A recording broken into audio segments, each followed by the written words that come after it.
माँ जानती है, मेरी सहेली है ना शीतल, उससे बेटी हुई है। बड़ी प्यारी बच्ची है उसकी।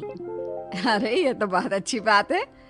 उसकी शादी भी तो 4 साल पहले हो गई थी ना। अब क्या करे बेटा, चाहते हैं तो हम भी यही है कि तुम्हारी शादी हो जाए, लेकिन कोई अच्छा लड़का मिलता ही नहीं। कोई बात नहीं मम्मी पापा, मैं जानती हूँ आप मेरे लिए बहुत अच्छा रिश्ता ढूंढना चाहते हैं, और अभी मेरी इतनी उम्र भी तो नहीं हुई है। अच्छा शालिनी बेटा, क्या है ना, मेरे पास नई साड़ी नहीं है और मुझे किटी पार्टी में जाना था, तो इस महीने तेरी तनख्वाह आ जाए तो एक नई साड़ी दिलवा देना बेटा। और बेटा मेरा मोबाइल भी थोड़ा पुराना हो गया है, 6 महीने से इसी को काम में ले रहा हूँ। एक नया मोबाइल ला देना बेटा। हाँ हाँ मम्मी पापा।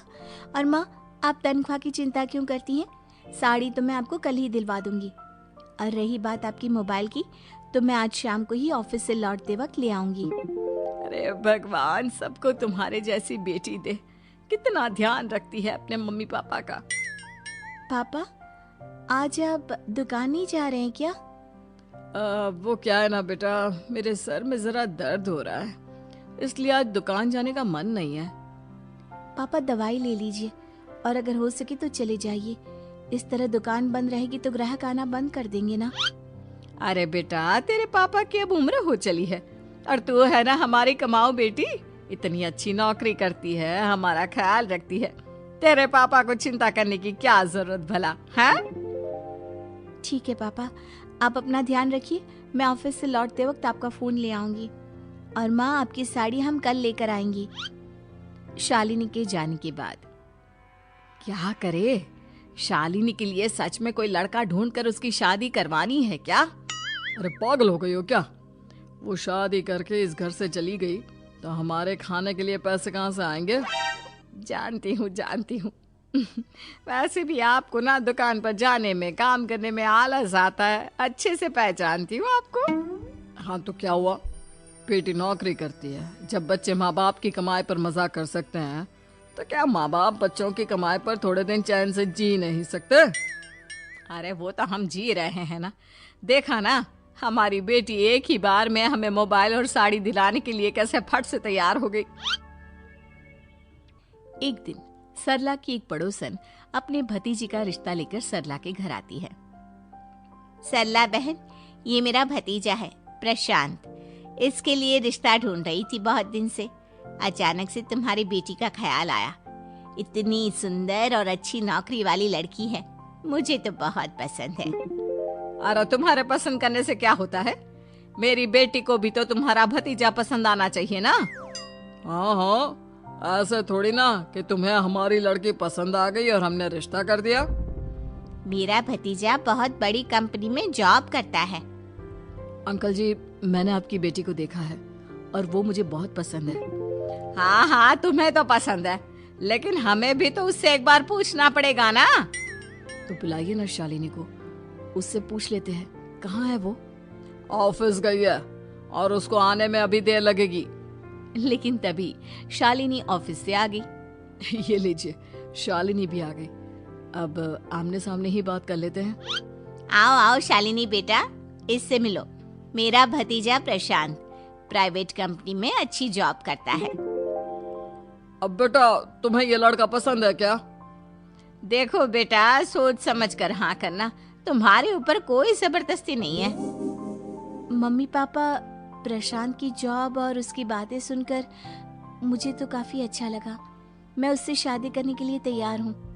ये लो, सारा मामला यहीं के यहीं निपट गया। लड़का और लड़की राजी हैं, तो अब हमें क्या। सरला की पड़ोसन और प्रशांत वहां से चले जाते हैं।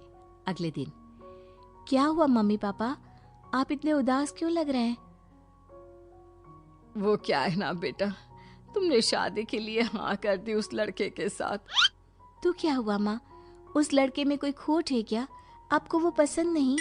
अरे नहीं बेटा, जिसमें तुम्हारी खुशी उसमें हमारी खुशी।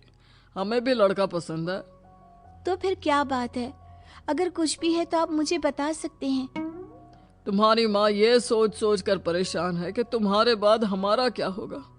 तुम हमारी इकलौती बेटी हो, हमारा बुढ़ापा कैसे कटेगा। अब बेटा हम अपने बारे में सोचकर तुम्हें जिंदगी पर शादी करने से रोक तो नहीं सकते ना। जाओ तुम अपनी जिंदगी में खुश रहो, हमारा क्या है, जैसे तैसे जी लेंगे। हाँ बात तो सही है बेटा, कैसे भी करके मैं दुकान का काम कर लूंगा, तुम और प्रशांत शादी करके खुश रहो। अपने माँ बाप की बात सुनकर शालिनी काफी दुखी हो जाती है। उसे लगने लगता है कि वाकई में उसकी शादी हो जाने के बाद उसकी माँ और बाप का ख्याल कौन रखेगा, और यही सोचकर वो एक दिन प्रशांत से मिलती है। देखो प्रशांत, तुम मुझे बहुत पसंद हो, लेकिन मैं चाहकर भी तुमसे शादी नहीं कर सकती। अरे क्या हुआ शालिनी, क्या तुम मेरी किसी बात से परेशान हो? नहीं नहीं प्रशांत, मैं अपने माँ बाप की इकलौती संतान हूँ। अगर मैं भी शादी करके घर से चली गई तो उनका ख्याल कौन रखेगा, उनका खर्चा कौन उठाएगा? तो क्या तुम सारी जिंदगी शादी नहीं करोगी? शायद नहीं प्रशांत, और अगर अपने माँ बाप के लिए ये भी करना पड़े तो इसमें गलत क्या है? प्रशांत की सारी बात जाकर सरला के पड़ोसन यानी कि अपनी बुआ को बता देता है। ये सरला तो बड़ी चालाक निकली। प्रशांत, वो अपनी बेटी के साथ खेल खेल रही है। कैसा खेल? आप क्या कहना चाहती हैं? अरे शालिनी बहुत सीधी और संस्कारी लड़की है, लेकिन ये सरला और महेश एक नंबर के चालाक। बुआ जी आपकी बात सही है, लेकिन अपनी बेटी के साथ भला कोई क्यों चालाकी करेगा? वो तो मैं तुझे कल बताऊंगी। तो कल सुबह मेरे साथ शालिनी के घर चलना। और फिर अगले दिन। क्या हुआ सरला बहन, तुम्हारी बेटी ने तो शादी के लिए मना कर दिया। अब पता नहीं बहन जी क्यों मना कर दिया।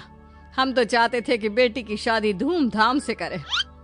हमारी तो बहुत इच्छा थी कि शालिनी की शादी प्रशांत के साथ हो जाए, लेकिन अब क्या करें, वही नहीं चाहती।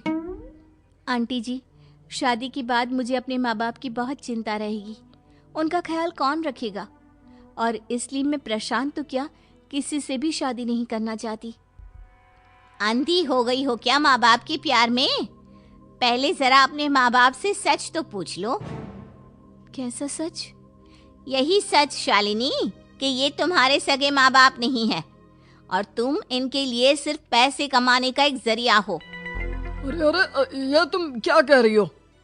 सच ही तो कह रही हूँ भाई साहब।